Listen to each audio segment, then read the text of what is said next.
Compañeros, buenos días. Mi nombre es Patricia Jacqueline Bella Carrillo.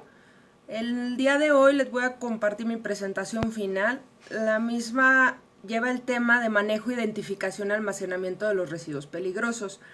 Es un tema que estuve manejando conforme a las actividades que realizamos en todo este trámite o en todo este proceso que llevamos de propedéutico.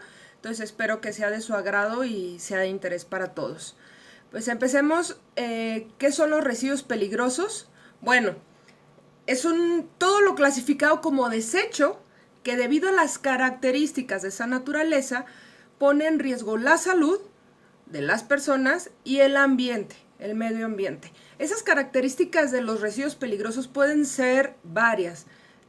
Pueden ser características radioactivas, pueden ser de RPBI, pueden ser características de residuo hospitalario, puede tener propiedades tóxicas, propiedades químicas, propiedades explosivas, etcétera. Es una clasificación de varias características que es por esas características que lo llaman residuos peligrosos, por dependiendo de la naturaleza de esas características. ¿Por qué identificarlos? Esa es una pregunta muy buena, ya que muchas personas, muchas instituciones únicamente se dedican a, bueno, yo saco mi residuo, lo dejo ahí sin ningún inconveniente, que venga el personal que se lo lleva y ellos se encarguen, ¿no? A mí no me sirve de nada identificarlos y están equivocados, ya que el saber identificar los residuos me sirve para 3 puntos importantes. El primero de ellos es el que tenemos ahorita en la pantalla, que es saber el grado y el riesgo que nos va a conllevar manejar ese residuo. ¿Cómo identificamos el grado de riesgo? Bueno, el grado se identifica por medio del rombo de la NFPA. Este rombo maneja 4 colores principales. Tenemos el azul, el rojo, el amarillo y el blanco, los cuales son referidos a especificaciones o peligros específicos. El azul es el riesgo a la salud, el rojo es riesgo a la inflamabilidad, el amarillo es a la reactividad y el blanco es el riesgo específico. El color azul, rojo y amarillo manejan una escala del 0 al 4, donde 0 es lo más leve, es lo más estable, lo que no tiene peligro, y el 4 es lo más grave, lo inestable, lo que puede explotar o lo que puede crear una ignición. Y el color blanco nos refiere a los peligros específicos. ¿Qué es esto? Nos refiere si es un óxido, si es un ácido, si es un alcalino, si se debe o no se debe utilizar agua, si es un corrosivo, etc. Ese rombo nos ayuda a identificar el grado de riesgo. Y tenemos otro que nos va a ayudar a identificar el tipo de riesgo.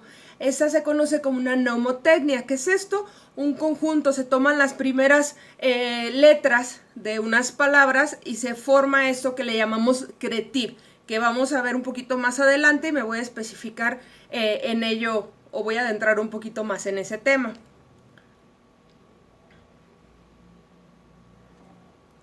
Otro de los puntos importantes es el equipo de protección personal que vamos a necesitar para manejar ese producto. Eso es lo que nos va a servir identificarlo. ¿Cómo identificamos el equipo de seguridad? Bueno, hay algo que se le llama hoja de seguridad. La hoja de seguridad nos va a enseñar las propiedades físicas, las propiedades químicas, las cadenas químicas, etcétera, del producto que estamos manejando, pero nos va a especificar qué equipo de protección necesitamos dependiendo al grado o tipo de riesgo. ¿Qué tipo de primeros auxilios vamos a necesitar en caso de inhalación, intoxicación, etcétera? Pero lo que nos enfocamos en eso, si vamos a manejar algún residuo en el que vamos a necesitar conchas N95, en el que vamos a necesitar filtros, ya sea de partículas o de ácidos, en el que tal vez vamos a necesitar guantes de látex o guantes de químicos o guantes de nitrilo, si vamos a necesitar una bota industrial, una bota de hule, si necesitamos lentes de seguridad, etcétera, todo eso nos lo va a indicar la hoja de seguridad de identificación del químico. Por eso es también importante checarlo. Y un tercer punto es porque nos va a ayudar a identificar de manera correcta el almacenamiento y el confinamiento de ese residuo. ¿Qué es esto? Bueno, sabemos que todo residuo sólido lo vamos a manejar en contenedores o en bolsas o en super sacos, como se ve ahí en la imagen, que no pasen del 80% de su capacidad. ¿Esto para qué? Para que el super saco, la bolsa, etcétera, pueda estar bien cerrada y el residuo pueda mantenerse tranquilamente dentro de su contenedor, ¿ok? Y si son residuos líquidos, bueno, vamos a identificar si necesitamos un tambo de metal, un tambo de plástico y la capacidad de los mismos, de 200 litros, de 50 litros, de 20 litros, etcétera, para poder mantener en orden los líquidos que se están sacando. De igual manera, identificar si son productos líquidos que pueden ir mezclados, si no pueden ir mezclados porque hacen una reacción, etcétera. Por eso es importante poder checar e identificar el tipo de riesgo por parte del rombo y la clasificación del CRETIV. ¿Ok? Bueno, ahora vamos a entrar a lo que es el CRETIV. En primera es un código de clasificación que corresponde a las características de cada residuo peligroso. Ojo, cabe mencionar que cada residuo peligroso, al mezclarse con residuos no peligrosos, en automático estos van a convertirse en peligrosos.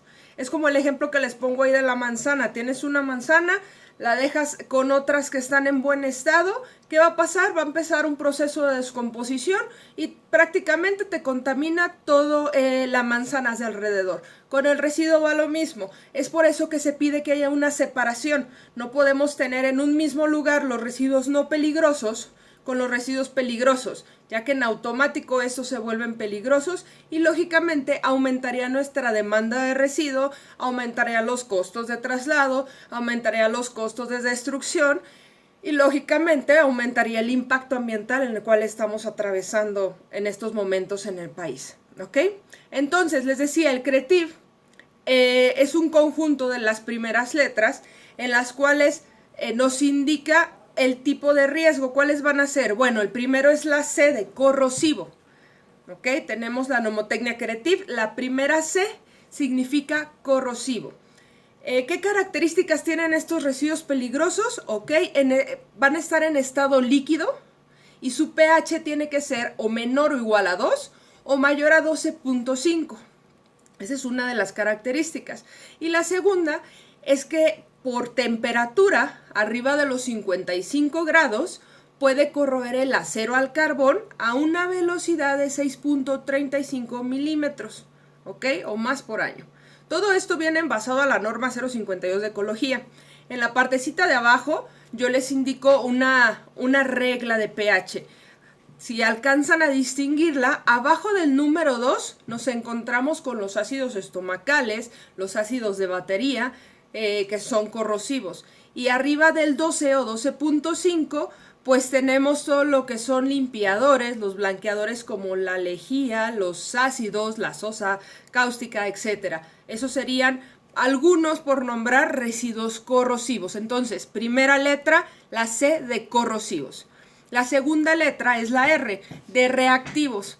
Estos residuos peligrosos tienen la característica de que son inestables, reaccionan de forma violenta, pero sin detonar, reaccionan violentamente al agua y generan gases, vapores, humos tóxicos en cantidades suficientes. ¿Qué es esto?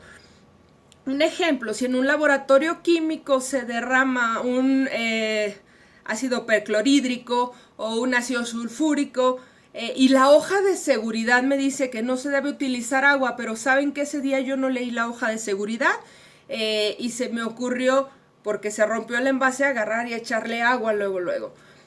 Entonces, ¿qué pasa? Empieza a generar un humo, un vapor tóxico que sin utilizar el equipo de seguridad me va a afectar a mí y en lógica va a afectar a todos los que tenemos a nuestro alrededor. Por eso es importante que en cada área donde se manejen reactivos y químicos tiene que haber un kit de derrame, el cual incluye el equipo de protección adecuado, que son trajes completos de Tyvek, donde vienen equipos de respiración, donde vienen guantes especiales y siempre tener a la mano la hoja de seguridad de esos reactivos para poder checar en el rombo donde me dice la W marcada que no se debe de utilizar agua y poder darle el tratamiento adecuado, la absorción adecuada sin poner en riesgo mi integridad y la integridad de mis compañeros alrededor. Entonces, segunda letra es R, es reactivos. Tenemos la E, que es de explosivos. Son todos aquellos que reaccionan, hacen una reacción química que genera unos gases dependientes a la temperatura, a la presión y a la velocidad. Un ejemplo muy común es la pólvora. Los restos de pólvora se consideran un residuo explosivo que pueden causar una detonación. Creo que ahí no hay mucho en qué indagar. La T es de tóxicos. Los residuos tóxicos son muy especiales ya que tienen la capacidad de producir un daño al tejido, al sistema nervioso, enfermedades graves por contactos continuos y prolongados a esa sustancia química. Dependiendo mucho, o a ese residuo peligroso también, dependiendo mucho qué tanto contacto tengas con el residuo, o qué tan peligroso, o qué tan grande sea su tipo de riesgo o su grado de riesgo, puede causar hasta el extremo la muerte al momento o enfermedades graves, etc. Esto incluye sus 3 métodos de absorción. Se puede absorber por aparato respiratorio, aparato digestivo o por tacto, ¿ok? A través de la piel. Es por eso importantísimo, y vuelvo a recalcar, el uso del equipo de protección personal adecuado, ya que muchas veces decimos, es tóxico, pero pues no lo estoy comiendo, o no es polvo, no lo estoy respirando, y lo agarramos, lo confinamos, o lo movemos, o hacemos el movimiento necesario, y no pasa nada. A futuro, a las semanas, al tiempo, empezamos con reacciones, con daños al tejido, con quemaduras o prurito o enrojecimiento, hinchazón en alguna parte del cuerpo, si bien nos va a lo leve, por llamarlo así. Y si es un contacto continuo, pues bueno, enfermedades a largo plazo como daños pulmonares, como problemas digestivos fuertes, sangrados internos. Reitero, todo esto dependiendo al tipo y al grado de riesgo del producto tóxico que voy a manejar. Entonces la T es de tóxico. Tenemos la I de inflamable. Estos productos o estos residuos son aquellos que son capaces de causar un incendio en diferentes condiciones. Esto puede ser por fricción, por absorción o por cambios químicos espontáneos. Aquí también nos vamos a basar en el romo, en el cual nos dice el grado de reactividad, y en el químico, ya sea que estamos hablando de pinturas, de gasolinas, de diésel, de anticongelantes, etcétera, blanqueadores, que son productos que están clasificados con un grado de inflamabilidad. Y por último tenemos los biológicos infecciosos. Los residuos biológicos infecciosos son llamados así por la contención de microorganismos y toxinas y cepas que pueden producir enfermedades. Como lo muestra ahí la imagen, son clasificados igual por colores. En este caso, todo lo que viene en bolsa roja o residuo en color rojo, pues estamos hablando de residuos hospitalarios llenos de sangre, jeringas, agujas, etcétera, lo que haya tenido contacto con sangre fresca. En los amarillos tenemos todo lo que ha sido con contacto de animales que se han estado en investigación, cuerpos humanos o partes de los cuerpos, etcétera. En los contenedores rojos plásticos, pues todo lo que es punzocortantes, y en las bolsas transparentes, objetos, animales y eso que no han sido objeto de investigación o que no están empapados de sangre, etcétera. Estos son los biológicos infecciosos, de igual manera tienen su manejo especial. ¿Ok? Pues bueno, ya sabemos lo que es la mnemotecnia del CRETIV y ya sabemos lo que es el rombo de seguridad. Entonces ya podemos realizar una identificación correcta de nuestro residuo peligroso. Después de que lo identificamos, tenemos que hacer o mandarlo al almacenamiento temporal. Este almacenamiento temporal es una de las etapas más importantes para la disposición final de nuestros residuos y debe de cumplir con condiciones máximas de seguridad a fin de garantizar la protección del personal, de las actividades económicas, sociales y, lógicamente, del equilibrio ecológico. Entonces, Los almacenes de residuo temporal deben de tener diferentes características. Yo ahorita les voy a nombrar las más específicas, ya que es bastante amplio la normatividad que te maneja la característica de los almacenes temporales de residuo peligroso. En primera, nos dice que los residuos peligrosos deben ir separados de los no peligrosos. Como les comenté en anterior diapositiva, cada que juntamos un residuo peligroso con uno que no es peligroso, en automático lo convierte. Es por eso mantener una separación adecuada. No se deben depositar residuos peligrosos a granel. Los residuos peligrosos deben de ir almacenados en contenedores, en bolsas, en super sacos, como lo habíamos mencionado.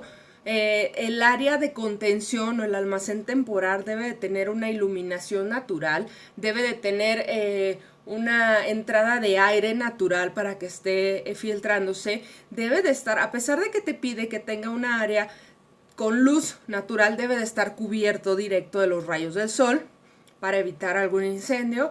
Debe de tener áreas de contención para derrames o líquidos que no vayan directamente a drenaje, únicamente son diques de contención. Entonces son varias de las características que nos solicita un almacén temporal.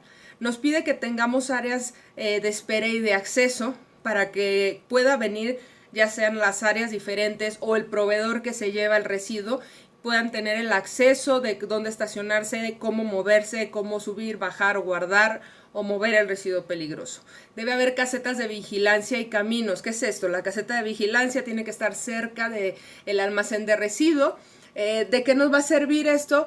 De que siempre haya una persona checando ingresos y egresos, tanto del personal como del producto de los residuos a manejar, tanto de los proveedores. Y caminos, bueno, se refiere a que tengamos un libre acceso para cuando lleguen proveedores a dejar residuo o cuando lleguen los proveedores a llevarse residuo para disposición final. Debe haber un área de limpieza. El área de limpieza prácticamente es para el material que estamos utilizando o el equipo de seguridad que estamos utilizando para manejar ese residuo, que son las caretas, los guantes o las botas de hule, las botas normales. Entonces debe de estar abastecido con agua, con aires a presión, los diques de contención para cuando hagamos el lavado podamos deshacernos de esos líquidos que quedaron confinados en los contenedores, etcétera. Debe de ser un área señalada. ¿Qué tipos de señalizaciones? Bueno, tenemos señalizaciones de precaución o de información. De precaución tendríamos la de no pasar o la de solo personal autorizado. De información de equipos contra incendios tendríamos nuestros letreros de extintores y dependiendo de lo que manejemos el tipo de extintor que vamos a utilizar.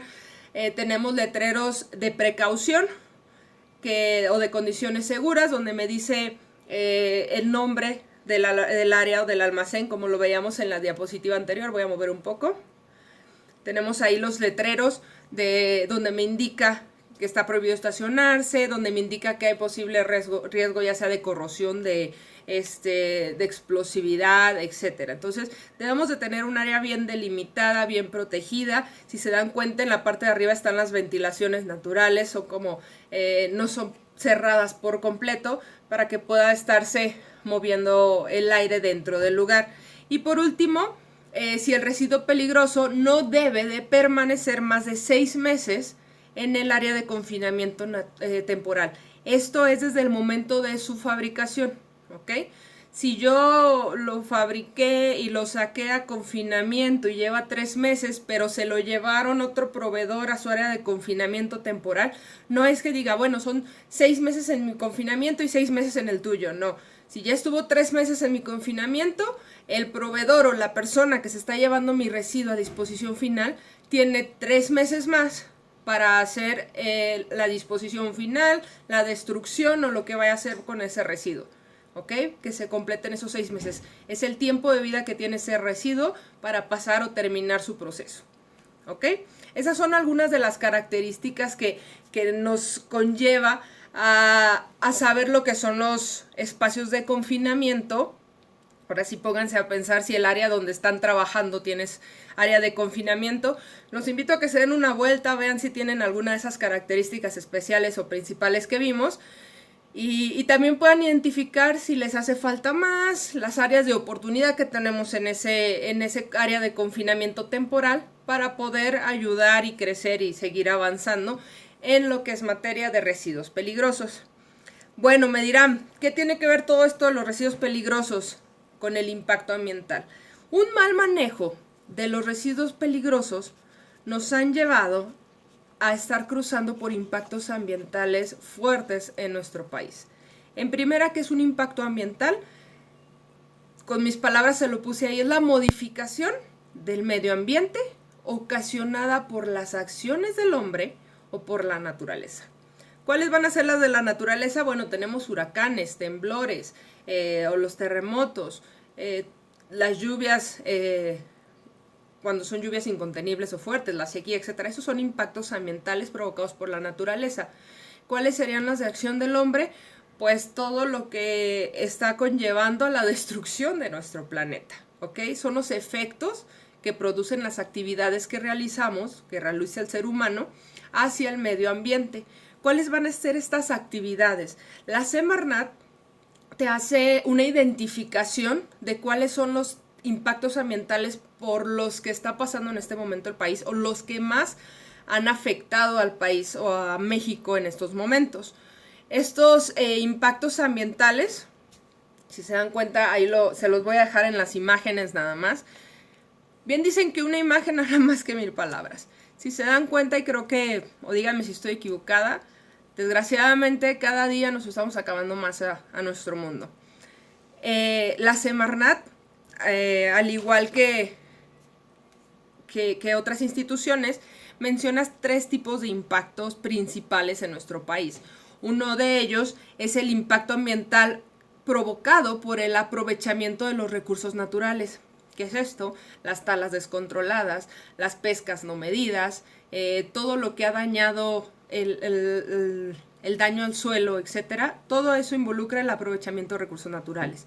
Otro de los puntos es la contaminación. Contaminación de ríos, de aire, de suelo, de mantos freáticos, etcétera. Todo eso es otro de los puntos principales. Y un tercer punto es la ocupación territorial. ¿Qué es esto? Que las ciudades, los países están creciendo muy desmesuradamente. ¿Y qué es lo que hacen? Bueno, hacer una ocupación territorial más grande, donde talan, donde quitan y dañan y compactan todo el suelo, todos los recursos naturales, hacen miles y millones de casas, habitaciones, quitando o dañando el ambiente de nuestro planeta, que a final de cuentas pues es el que nos afecta, ¿no? El que porque hace mucho calor en estos momentos, porque no se siente más aire fresco, porque ahora sales y ya no hay árboles en la calle, ya no hay sombras donde podamos estar resguardados, etcétera. El impacto ambiental por el que estamos cruzando en verdad es bastante grande. Comúnmente la legislación de ambiente, voy a platicar un poco. En primera, vamos a irnos por partes. ¿Se pueden reciclar los residuos peligrosos? Ese es el punto principal. Sí se pueden reciclar. Muchos de los residuos industriales peligrosos pueden ser reciclados de manera segura y eficaz. La legislación del medio ambiente americana, al igual que la Agencia de Protección Ambiental, han desarrollado en el reciclaje algunas normas o fundamentos que han logrado proteger a las personas, a reducir los riesgos y a proteger lógicamente el medio ambiente y preservar muchos recursos valiosos de nuestro país. Eso es un punto muy importante. Por esa causa crearon 4 formas de destrucción de los residuos peligrosos. Una de las formas es la disposición. En la disposición se puede reciclar ese residuo peligroso si son aplicables en otros lugares o incorporados a otros productos.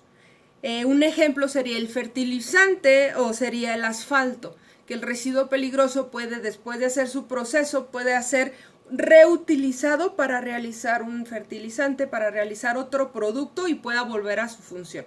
¿Ok? La recuperación. Como se ve en la imagen ahí, recuperación del mercurio de los termómetros, de las acetonas gastadas, de las baterías. Este proceso o este tratamiento busca recuperar los componentes que son útiles para poder reutilizarlos de otra manera, ¿ok? Tenemos el uso directo y la reutilización.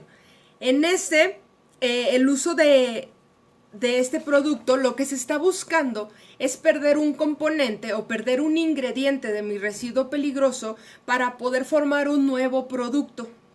¿Qué es esto? Un ejemplo sería la pintura de látex. La pintura de látex, al combinarla con ceniza, se puede formar el cemento que son para los hormigones, ¿ok?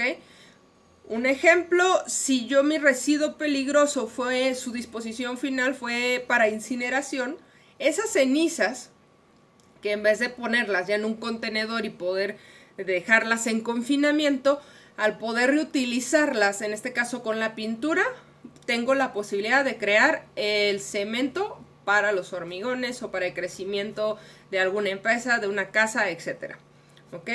Y lo último es la combustión de la recuperación de energía. ¿Qué es esto? Pues simplemente que un desecho combustible o ingredientes que producen calor puedan ser reutilizados como energía renovable para beneficio de nosotros o de las personas o del medio ambiente, porque es energía ambiental renovada, que no va a dañar el medio ambiente. Un ejemplo, ¿cuál sería? Los restos de petróleo. Los restos de petróleo, al hacer una energía renovable, nos pueden servir para generadores de vapor, etcétera, que nos van a ayudar a seguir adelante sin contaminar el medio ambiente. Entonces, es bien importante el que podamos realizar un buen reciclaje, un buen manejo, una buena distribución y un buen almacenamiento de nuestros productos o de nuestros residuos peligrosos. En verdad, chicos, los invito, compañeros, a que podamos empezar a tomar en serio que nos estamos acabando el planeta, que necesitamos poner más de nuestra parte. Dentro de la investigación de las actividades anteriores, dentro de mi encuesta había 2 preguntas que me impactaron al momento de ver los resultados. Una de ellas decía que si estábamos de acuerdo con el tratamiento o la disposición final que daba México al final de todos los residuos. Y de 30 o 40 personas encuestadas, el 90% me dijo que no era un manejo óptimo en el que se daba en México a los residuos peligrosos. Y tienen razón, ya que las áreas que contamos para el destino final de los residuos tal vez no son las adecuadas y el impacto ambiental está creciendo. Igual les comentaba si tenían conocimiento sobre el reciclaje de residuos, si sabían si su empresa manejaba residuos, y muchos me ponían que no sabían, que no tenían conocimiento. Entonces yo los invito, chicos, a que se den una vuelta en sus empresas, a que seamos más conscientes en el manejo de los residuos peligrosos. Y en final, bueno, me gustaría dejarles una frase de reflexión en el cual dice: el que nuestro planeta siga vivo depende de nosotros. Creo que ya es hora de esperar a que los demás lo hagan y empezar a trabajar nosotros en el cuidado de nuestro mundo. Literal, lo tenemos en las manos. Estoy muy agradecida del tiempo que brindaron para ver la presentación. Espero haya sido de su agrado. Y lo único que puedo reiterarles: es hora de impactar a nuestro mundo nosotros y no esperar a que lo hagan los demás. Muchísimas gracias y espero tengan un hermoso día. Hasta luego.